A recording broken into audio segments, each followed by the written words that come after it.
Hello friends, मेरा नाम सलमान है और आप देख रहे हैं टैक विद सैलिड। आज के इस लेक्चर के अंदर मैं आपको VMware के कुछ एडवांस फीचर्स के मुतालिक बताऊंगा, जैसे स्नैपशॉट और क्लोनिंग के बारे में। बेसिकली स्नैपशॉट क्या होता है कि जब आप कोई भी अपनी वर्चुअल मशीन क्रिएट करते हैं तो उसके बाद आप क्या करते हैं, आप उसके एक स्टेट की कॉपी ले लेते हैं कि फॉर एग्ज़ाम्पल आपने नई फ्लैश इंस्टॉलेशन की है, उसके बाद आप उसकी एक कॉपी ले लेते हैं।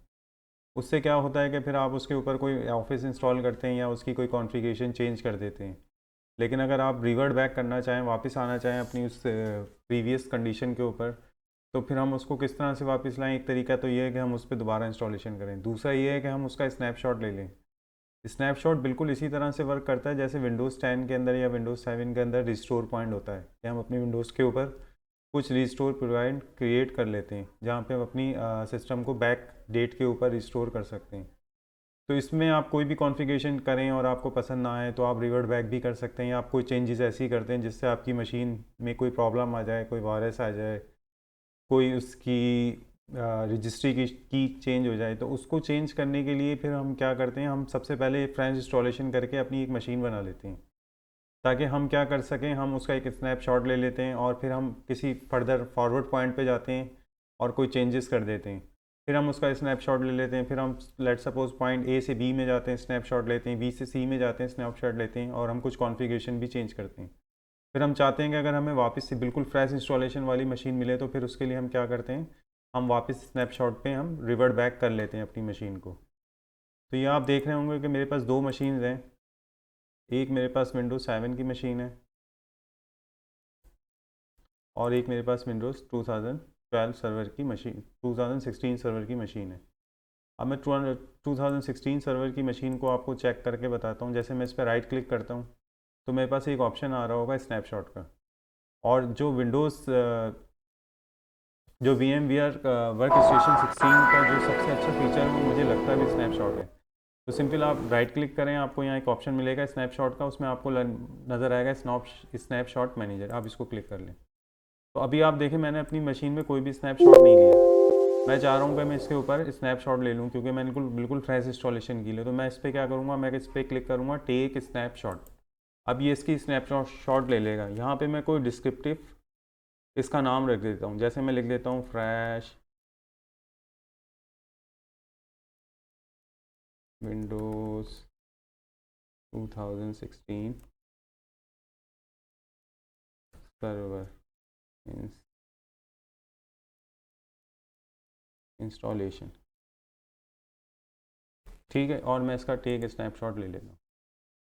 अब मैंने क्या करा कि अब मैं यहाँ हूँ, ये मेरा फ्रेश इंस्टॉलेशन, मैंने एक स्नैपशॉट ले लिया। अब मैं इसमें कुछ चेंजेस कर लेता हूँ। मैं इसको क्लोज़ कर देता हूँ। मैं गया, मैंने यहाँ कोई फ़ोल्डर क्रिएट कर दिया।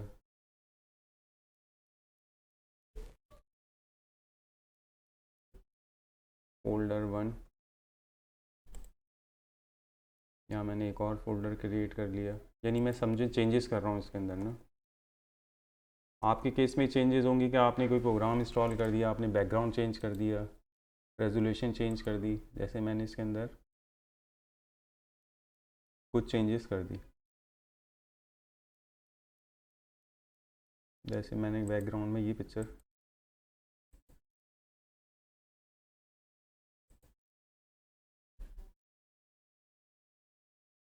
अच्छा अभी ये मुझे एक्टिवेट का मैसेज दे रहा है, इसकी वजह से बैकग्राउंड चेंज करने नहीं दे रहा। जब मैं एक बार इसको एक्टिवेट कर लूँगा तो ये सारे इसके फीचर इनेबल हो जाएंगे। बस ये आप समझने के लिए समझें कि मैंने इसके अंदर बहुत सारी चेंजेस कर दी हैं। अब दोबारा चेंजेस करने के बाद लेट सपोज मैंने इसमें विंडोज़ 2016 ऑफिस इंस्टॉल कर दिया है, MS ऑफिस 2016। अगेन मैं जाऊँगा, फिर मैं इसका एक स्नैपशॉट लूँगा। अच्छा, स्नैपशॉट के लिए आपको ये ऊपर टूल बार के ऊपर भी तीन आइकॉन नज़र आ रहे होंगे, जिसमें ये पहला जिसमें प्लस का साइन है, इसका मतलब है टेक है स्नैपशॉट। सेकंड ये है कि अगर मुझे रिवर्ट बैक करना है कोई स्नैपशॉट तो मैं इस वाले एरो से कर लूँगा। और तीसरा मेरे पास जो है वो स्नैपशॉट मैनेजर का है। अगर मैं इसको क्लिक करूँगा तो तब भी ये स्नैपशॉट की डायरेक्ट मेरे पास स्क्रीन ओपन कर देगा। यहाँ मैं लिख लेता हूँ create two folders in desktop, और मैं इसका भी एक स्नैपशॉट ले लेता हूँ। अब मेरे पास दो स्नैपशॉट हो गए। अच्छा, ये थोड़ा सा टाइम लेता है क्योंकि ये पूरी एक डिस्क पे इमेज बनाता है। तो ये देखें मेरे पास 2 स्नैपशॉट हो गए। अब मैं अगर स्नैपशॉट मैनेजर को यहाँ से क्लिक करके ओपन करता हूँ तो अभी मैं यहाँ हूँ। ये मैंने दोबारा हमने कब ये हमने एक स्नैपशॉट लिया था जब हमने 2 फ़ोल्डर क्रिएट कर दिए थे। ठीक है, तो ये देखिए मैंने इसको क्लिक करा तो यहाँ प्रीव्यू में नज़र आ रहा होता है कि आपके पास बेसिकली ये किस मशीन पे। देखें ये मैं इसको फ्रेश इंस्टॉलेशन पे करूँगा तो इसके ऊपर अभी कुछ भी नहीं था। सेकंड पे मेरे पास ये आ गया। अब अगर मुझे रिवर्ट बैक करना हो, सपोज़ करें मेरी मशीन में कोई प्रॉब्लम आ गई हो, तो मैं क्या कर सकता हूँ, मशीन को रन करता हूँ और उसके बाद मैं किसी भी स्नैपशॉट पे जाके गो टू कर दूँ। तो जैसे ही मैं गो टू करूँगा तो ये क्या करेगा, ये रीबूट करके इसको जो इसकी ओरिजिनल लोकेशन, जो इसकी ओरिजिनल फॉर्म थी जिस स्टेट में ये था, ये उस पर ले जाएगा। मैं इसको यस करता हूँ। जैसे मैं इसको यस करूँगा तो वर्चुअल मशीन जो होगी वो बूट होगी और अपनी जो इसकी प्रीवियस स्टेट थी ये उसके अंदर चली जाएगी। इसमें थोड़ा सा टाइम लगता है क्योंकि इसमें मशीन दोबारा से लोड होती है, अपनी फ़ाइल को लोड करती है स्नैपशॉट की। देखें ये मेरी मशीन रिबूट हो रही है और रिस्टोरिंग वर्चुअल मशीन स्टेट आ रही है, यानी हमारी जो पुरानी मशीन की स्टेट थी हम उसमें आ जाते हैं, यानी मुझे फ्रेश इंस्टॉलेशन के अंदर भी ये आ जाएगी। तो स्नैपशॉट से ये फ़ायदा होता है कि आपकी जो स्टेट होती है मशीन की, जिस पे अगर आप समझते हैं कि आज आपने जो काम किया है और कल कुछ काम किया है और कुछ काम 2 दिन एक वीक के बाद किया है, तो अगर आप आज के दिन का काम लेना चाह रहे हैं तो आप खाली यहाँ पे जाएंगे और यहाँ से रिवर्ट बैक कर लेंगे अपने स्नैपशॉट को। जैसे मैंने फ्रेश इंस्टॉलेशन की थी तो उस वक्त मैंने कोई फ़ोल्डर क्रिएट नहीं किया था, लेकिन अगर आप देखेंगे तो अभी मेरे डेस्कटॉप के ऊपर कोई फ़ोल्डर नहीं होगा और सेकंड स्टेप के अंदर मेरे पास फ़ोल्डर मौजूद होंगे। तो ये बहुत अच्छा फीचर है। इसके अंदर क्या होता है कि आप देखें, मैं इसको ओके कर देता हूँ तो आप देखेंगे जो बिल्कुल मेरी फ्रेश इंस्टॉलेशन थी ये उस फॉर्म में आ गई है।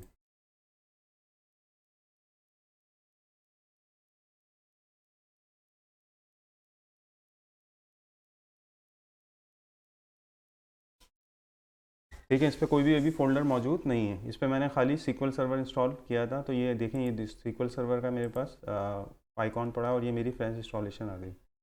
अगर आप देखना चाहें या आप आगे जाना चाहें या पीछे जाना चाहें, किसी भी स्टेट पे जाना चाहें, तो आप खाली अपना ये वर्चुअल स्नैपशॉट मैनेजर को क्लिक कर लें तो ये आपको बता देगा कि अभी हम यहाँ पर हैं। उसके बाद हमारे पास ये वी आर हियर, हम अभी इधर हैं। इसके बाद मैं इसमें कहीं भी मूव कर सकता हूँ। अच्छा, सिस्टम के अंदर भी एक प्रोविज़न होता है कि ऑटोमेटिक अपना स्नैपशॉट लेता है।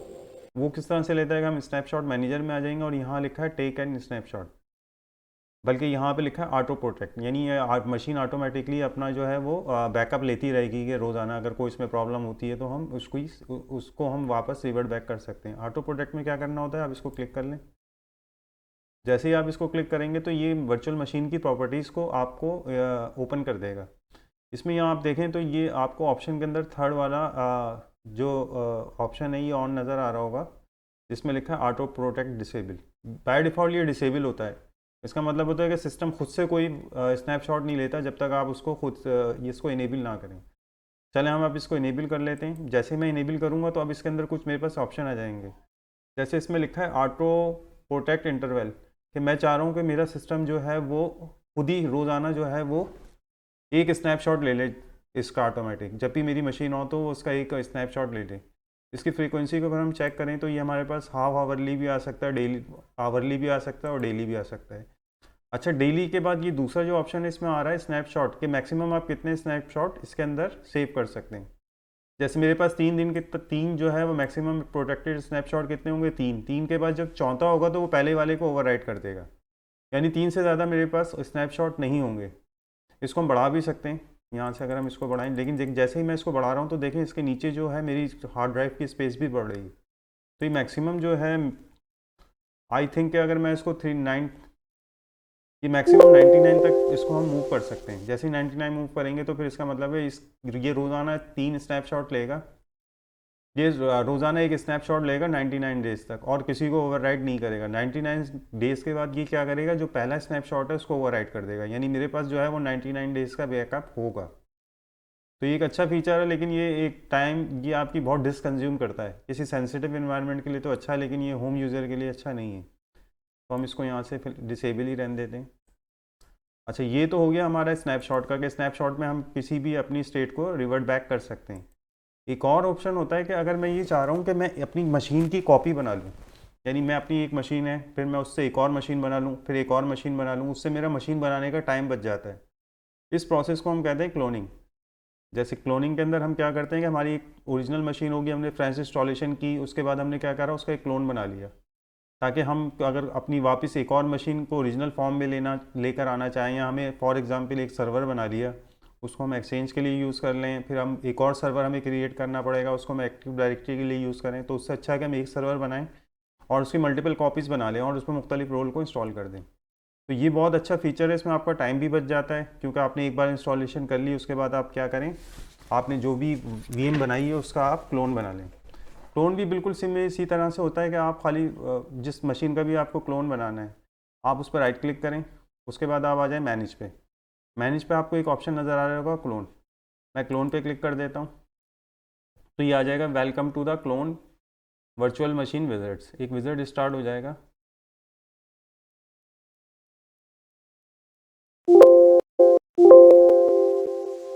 अच्छा, ये लिखा है कि you can not make a clone of a virtual machine और snapshot that is power on और सस्पेंडेड, यानी हम क्लोन तो किसी मशीन का नहीं बना सकते जब तक कि वो पावर ऑफ हो। तो हम इसको राइट क्लिक करते हैं, पावर में जाते हैं और हम इसको कर देते हैं शट डाउन गेस्ट। यानी आप क्लोन बनाने के लिए पहली कंडीशन ये हो गई कि आपकी मशीन पावर ऑफ होनी चाहिए। मैंने इसको पावर ऑफ कर दिया विंडोज 7 की मशीन को।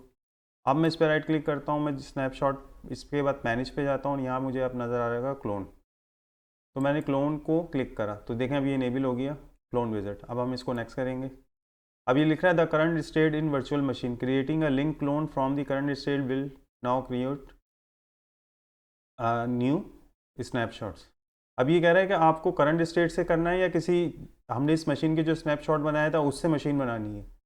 तो मैं क्या करूँगा, मैं इसको करंट स्टेट के ही अंदर बनाऊंगा। ये इसका दूसरा ऑप्शन जो है वो ग्रे आउट आ रहा है क्योंकि मैंने इस मशीन का कोई स्नैपशॉट नहीं लिया, लेकिन अगर मैंने स्नैपशॉट लिया होता तो मैं उस स्नैपशॉट का भी क्लोन बना सकता हूँ। लेकिन हम अभी इसको क्या करते हैं, इसकी करंट स्टेट से ही इसका क्लोन बनाते हैं। नेक्स्ट करते हैं। अच्छा, उसके अंदर एक और ऑप्शन आता है लिंक क्लोन और create a full clone. Create a link clone के अंदर क्या करता है कि जो एग्जिस्टिंग हार्ड ड्राइव है उसके अंदर ही ये एक ही हार्ड ड्राइव को यूज़ कर लेगा दो मशीन के साथ। ये रीड राइट एक ही हार्ड ड्राइव के ऊपर रखेगा, तो उसमें एक नुकसान ये होता है कि आपके पास जो होता है कि अगर आपकी एक हार्ड ड्राइव लॉस्ट होती है तो आपकी दोनों मशीनें ख़राब हो जाएंगी। और क्रिएट फुल मशीन के अंदर क्या करता है, full clone computer copy original virtual machine at its current stage, this version fully independent but requires more disk space to store. इसके अंदर ये इसकी हार्ड ड्राइव को यूज़ कर लेता है, इसकी वर्चुअल ड्राइव को, लेकिन इसमें हम क्या करते हैं, क्रिएट न्यू क्लोन ही बनाते हैं। नेक्स्ट करते हैं। इस क्लोन का नाम हम दे देते हैं, जैसे इसने खुद ही दे दिया बाय डिफ़ॉल्ट, जो भी मशीन है उसके साथ क्लोन ऑफ कर देगा। तो मैंने क्लोन ऑफ करा, उसके बाद ये मुझे लोकेशन दे रहा है, Windows virtual machine Salman documents में कर रहा है। डिफ़ॉल्ट लोकेशन इसी की यही होती है, डॉक्यूमेंट्स के अंदर वर्चुअल मशीन बनाता है। मैं इसको फिनिश कर देता हूँ तो ये क्लोन बनाना शुरू कर देगा। मेरी मशीन में तो ये बहुत तेज़ बन जाएगा क्योंकि मेरी मशीन के ऊपर जो है वो रिसोर्सेज बहुत ज़्यादा हैं। मैं आपको चेक कराता हूँ कि मेरी मशीन पे कितनी रिसोर्सेज हैं।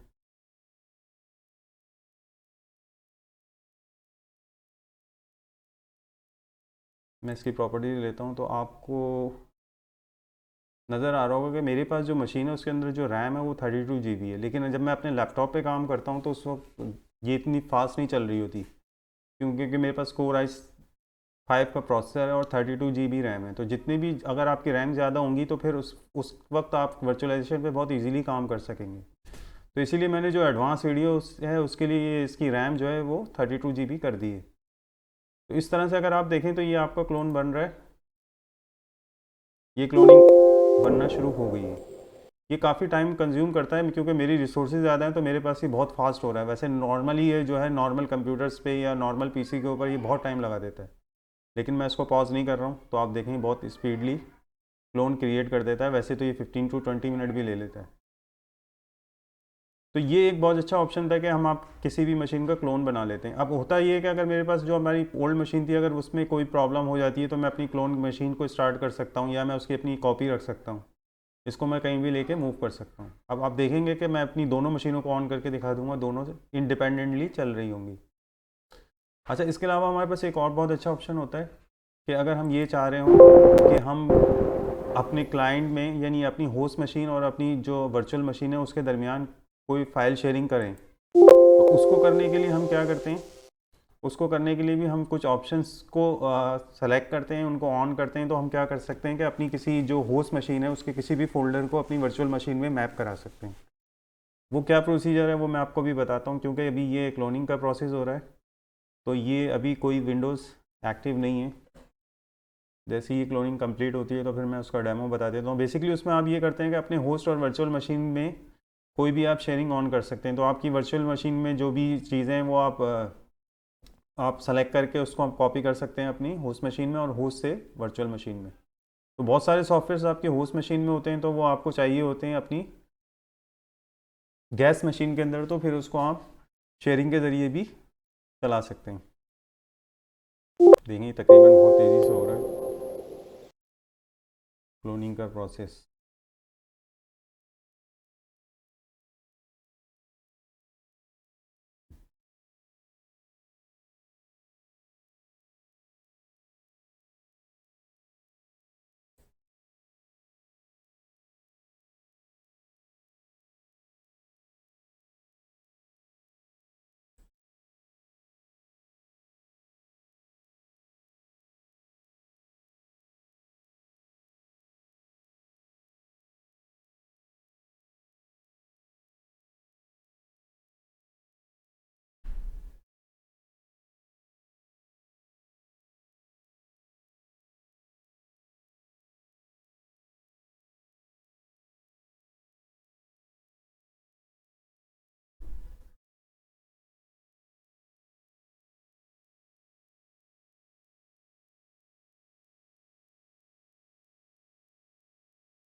ये क्लोनिंग का प्रोसेस कंप्लीट हो गया है, मैं इसको क्लोज कर देता हूँ। तो अब आप देखें मेरे पास ये एक मशीन नई क्रिएट हो गई, क्लोन ऑफ विंडोज़ 7 64 बिट। मैं इसको ऑन कर लेता हूँ।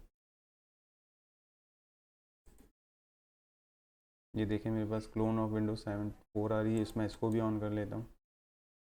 तो ये देखा आपने मैंने कितना आराम से एक मशीन से दूसरी मशीन क्रिएट कर ली। इस मशीन को मैं एज अ बैकअप भी रख सकता हूँ, अगर मुझे कभी कोई ऑपरेटिंग सिस्टम चाहिए तो हम इसको यहाँ से ऑन भी कर सकते हैं। अच्छा, एक और चीज़ जो मुझे डिस्कस करनी थी आपसे वो ये थी कि हम शेयरिंग किस तरह से कर सकते हैं होस्ट और गैस में। तो उसके लिए हमें कहाँ जाना पड़ेगा, हमें जिस मशीन के साथ होस्ट करना है कोई भी चीज़ शेयर, उस पर हम राइट क्लिक करेंगे, हम सेटिंग में चले जाएंगे और सेटिंग में अगर आप देखेंगे तो आपको यहाँ नज़र आ रहा होगा ऑप्शन। मैं ऑप्शन पे क्लिक कर लेता हूँ तो यहाँ आपको शेयर फोल्डर नज़र आ रहा होगा। बाय डिफ़ॉल्ट ये डिसेबल होता है। अच्छा, टू मॉडिफाई शेयर फोल्डर और machinery is power on.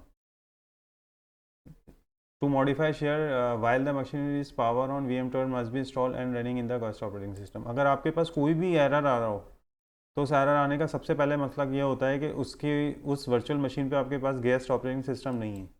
Guest operating system किस तरह से इंस्टॉल किए जाते हैं किसी भी वर्चुअल मशीन में, उसके लिए आप राइट क्लिक करें और इस पर, क्योंकि मैंने ये मशीन कॉपी की है कहीं और से, तो इस पर मुझे रीइंस्टॉल करने पड़ेंगे गेस्ट ऑपरेटिंग सिस्टम। मैंने इसको रीइंस्टॉल पे गया, मैं क्लिक पे गया, तो ये देखिए मेरे पास एक ड्राइव आ रही है VM टूल के नाम से। मैंने इस पर डबल क्लिक करा और ये मेरे पास अभी VMware टूल। अगर आपके पास VMware टूल इंस्टॉल नहीं होंगे वर्चुअल मशीन के ऊपर तो आपके बहुत सारी प्रॉब्लम्स आएंगे। आपके पास एक तो शेयरिंग इनेबल नहीं होगी, दूसरा आपके पास वाईफाई में भी प्रॉब्लम आएगा, दूसरा आपका उसके अलावा आपके पास माउस भी जो है वो हैंग होगा, उसके अंदर ना लैगिंग होगी, उसके अंदर जो है वो मूवमेंट में प्रॉब्लम होगा। तो उसको करने के लिए आपको क्या करना पड़ेगा, VMware टूल आपको इंस्टॉल करने ही करने। अगर नहीं करेंगे तो आपको बहुत प्रॉब्लम होगी वर्चुअल मशीन को होस्ट के साथ कनेक्ट करने में और कम्युनिकेशन करने में। तो ये बहुत ज़रूरी है कि आप इस टूल को इंस्टॉल कर लें।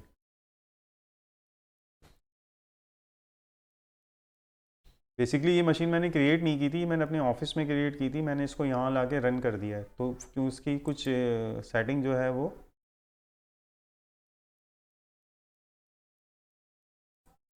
कुछ सेटिंग इसकी डिस्टर्ब हो गई, क्योंकि ये एक सर्वर पे बनी हुई मशीन थी और मैं इसको अभी एक डेस्कटॉप कंप्यूटर पे चला रहा हूँ। जिसकी वजह से ये प्रॉब्लम कर रही है। तो मैंने खैर इसके अंदर दोबारा VMware टूल इंस्टॉल कर दिया। हम दोबारा जाके चेक करते हैं। हम सेटिंग में जाते हैं। सेटिंग में जाने के बाद मैं दोबारा ऑप्शन में जाता हूँ, शेयर फोल्डर पे जाता हूँ। देखें अभी ये इसके अंदर ये जो ग्रे आउट आ रहा था अभी इनेबल हो गया। मैंने कहा इनेबल कर दो। उसके बाद इनेबल, ऑलवेज इनेबल ऐड कर दिया मैंने, नेक्स्ट करा।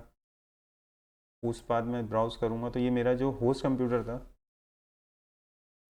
ये वो ब्राउज़ हो गया। ये देखें मेरी सी ड्राइव भी आ रही है, डी ड्राइव भी आ रही है। मैंने ई ड्राइव के अंदर अपना कोई आईएसओ लाइब्रेरी थी, ये सॉफ्टवेयर के फोल्डर को मैंने शेयर करा दिया अपनी वर्चुअल मशीन पे। इसका नाम मैंने सॉफ्टवेयर ही रखा, नेक्स्ट करा। उसके बाद मैंने enable this share, read only करना चाहूँ तो मैं कर सकता हूँ, लेकिन मैंने इनेबल करी, फिनिश करी, ओके करा। इसको हम अभी फ़िलहाल बंद कर देते हैं। हम चेक करते हैं कि हमारे पास ये आ रही है या नहीं आ रही है। रिफ्रेश करते हैं हम इसको। अच्छा, हम इसको एक बार रीस्टार्ट भी कर लेते हैं ताकि ये जितनी चेंजेस हैं वो सारी रिफ्लेक्ट हो जाए।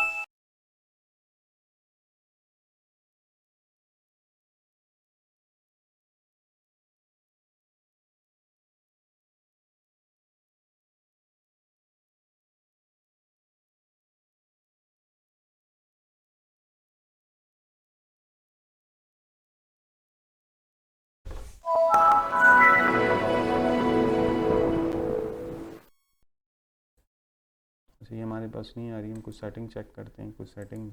आई थिंक हम दोबारा ऑप्शन में जाते हैं, शेयर फोल्डर पे जाते हैं। अच्छा, मैप नेटवर्क ड्राइव एज, हम इसको मैप कर देते हैं और इसको कोई ड्राइव लेटर दे देते हैं। नेक्स्ट करते हैं, map as network drive in guest, okay. इसको ओके कर देता हूँ। फिर हम इसको जाके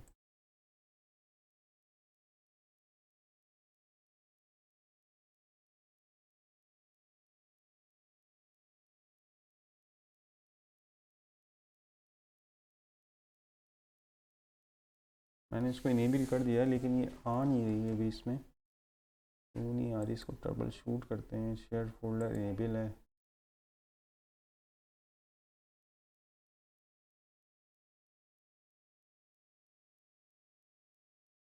प्रॉपर्टीज़ में जाते हैं हम, इसको ओके भी किया हुआ है।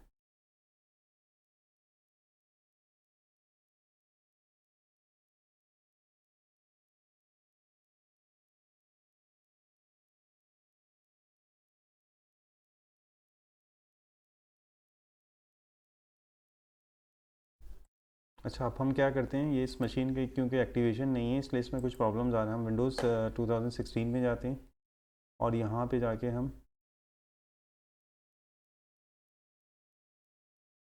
इसके अंदर इस सेटिंग को इनेबल करते हैं। मैं यहाँ जाऊँगा और फिर मैं ऑप्शन में जाऊँगा, शेयर फोल्डर में गया। ये मेरे पास डी ड्राइव आ रही है, इसको मैं इनेबल कर देता हूँ। इसको ओके करता हूँ। तो अगर आप देखेंगे तो ये मेरे पास 2 फोल्डर आ गए जिसमें ये शेयर ड्राइव हुई हुई है होस्ट के साथ। तो इस तरह से हम किसी भी अपनी ड्राइव को जो है वो शेयर भी करा सकते हैं अपनी वर्चुअल मशीन के साथ। इसमें आप बस ये देख लीजिएगा कि आपकी विंडोज़ जो है वो एक्टिव हो और ये ऑप्शन जो है वो ऑन हो। ये 2-3 बार आप रिस्टार्ट करेंगे तो इसके अंदर ये प्रॉब्लम आता है, लेकिन फिर ये रिजॉल्व भी हो जाता है। उम्मीद करता हूँ आपको ये मेरी वीडियो पसंद आई होगी। अगर पसंद आई है तो मेरे इस वीडियो को लाइक करें और मेरे चैनल को सब्सक्राइब करें। Thank you very much for your time and watching.